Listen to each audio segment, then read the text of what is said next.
Breaking news చూస్తూ ఉన్నాం. అసెంబ్లీలో బాలకృష్ణ హల్చల్ చేస్తూ ఉన్నారు. ప్రస్తుతం తెలంగాణ సీఎం కేసీఆర్ ను కలవడానికి నటుడు హిందూపూర్ ఎమ్మెల్యే బాలకృష్ణ వెళ్లారు. ఆయన ప్రతిష్టాత్మక చిత్రం గౌతమిపుత్ర శాతకర్ణి సినిమాకి ప్రీ షోకి ఆయన్ను ఆహ్వానించడానికి, కేసీఆర్ ను ఆహ్వానించడానికి బాలకృష్ణ అసెంబ్లీకి చేరుకున్నారు.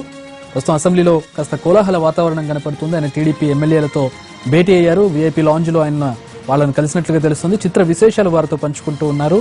మరికొద్దిసేపట్లో కేసీఆర్ ను బాలకృష్ణ కలవబోతున్నారు. సినిమా చూడ్డానికి ఆయన ఆహ్వానించబోతున్నారు. గౌతమిపుత్ర శాతకర్ణి సినిమాకి ఆహ్వానించడంతో పాటు ఆ సినిమాకి ట్యాక్స్ ఎగ్జంప్షన్ ఇవ్వాలని కూడా, తగ్గించాలని కూడా కోరే అవకాశం కనపడుతోంది బాలకృష్ణ. ప్రస్తుతం ఆయన టీడీపీ ఎమ్మెల్యేలతో ముచ్చటిస్తూ ఉన్నారు సినిమాకి సంబంధించి. రైట్, అసెంబ్లీ ఆవరణలో ప్రతినిధి చారి ఉన్నారు అక్కడ అప్డేట్స్ అందించడానికి. చారి,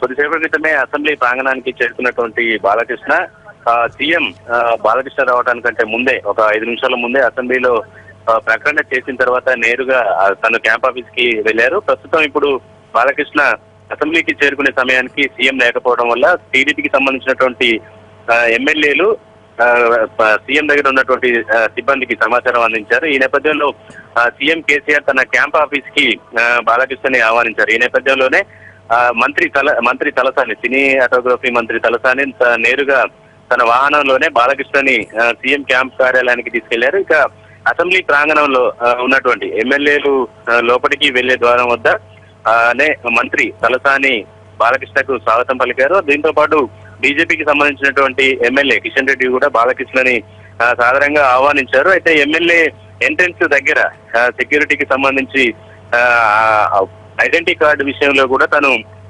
ఆంధ్రప్రదేశ్ కి సంబంధించిన ఎమ్మెల్యేనే కాబట్టి నా వెంట ఎప్పుడు ఎమ్మెల్యేకి సంబంధించినటువంటి ఐడి కార్డు ఉంటుంది, మీకు ఏమి ఇబ్బంది లేదు అంటూ సరదాగా మంత్రి తలసానితో బాలకృష్ణ తన అభిప్రాయాన్ని పంచుకున్నారు. ఇక ఆ తర్వాత పార్టీకి సంబంధించినటువంటి ఎమ్మెల్యేలతో పాటు తలసాని, బీజేపీ ఎమ్మెల్యే కిషన్ రెడ్డితో పాటు ఏదైతే స్పీకర్ ఛాంబర్ ఉంటుందో ఆ స్పీకర్ ఛాంబర్ నుంచి బయటికి వెళ్లే ద్వారం దగ్గర వరకు మంత్రులు కూడా బాలకృష్ణతో ఉన్నారు. ఆ తర్వాత మంత్రి తలసాని వాహనంలోనే సీఎం క్యాంప్ ఆఫీస్ కి బాలకృష్ణను తీసుకెళ్లారు. ప్రస్తుతం మరి కాసేపట్లో సీఎం తో నేరుగా భేటీ కాబోతున్నారు. ఇప్పుడు గతంలో సీఎం కేసీఆర్ తను క్యాంప్ ఆఫీస్ కూడా బాలకృష్ణని ఆహ్వానించినటువంటి పరిస్థితి ఉన్న నేపథ్యంలో ప్రస్తుతం ఆయనని క్యాంప్ ఆఫీస్ కి కొత్తగా నిర్మించినటువంటి ప్రగతి భవన్ కూడా ఆయనకు చూపించే అవకాశం ఉంది. ఎందుకంటే గతంలో ఆ కుటుంబానికి కేసీఆర్ కి కూడా కొన్ని సన్నిహిత సంబంధాలు ఉన్నటువంటి నేపథ్యంలో బాలకృష్ణని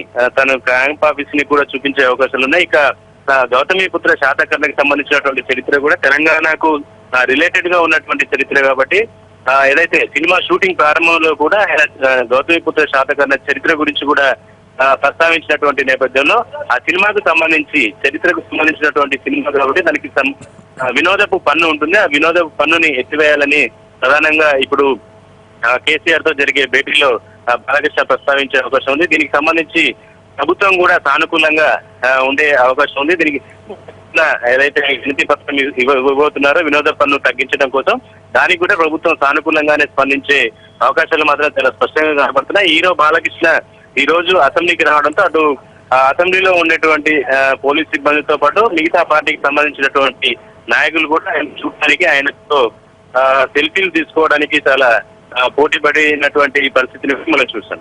all right, thanks for the updates Chari.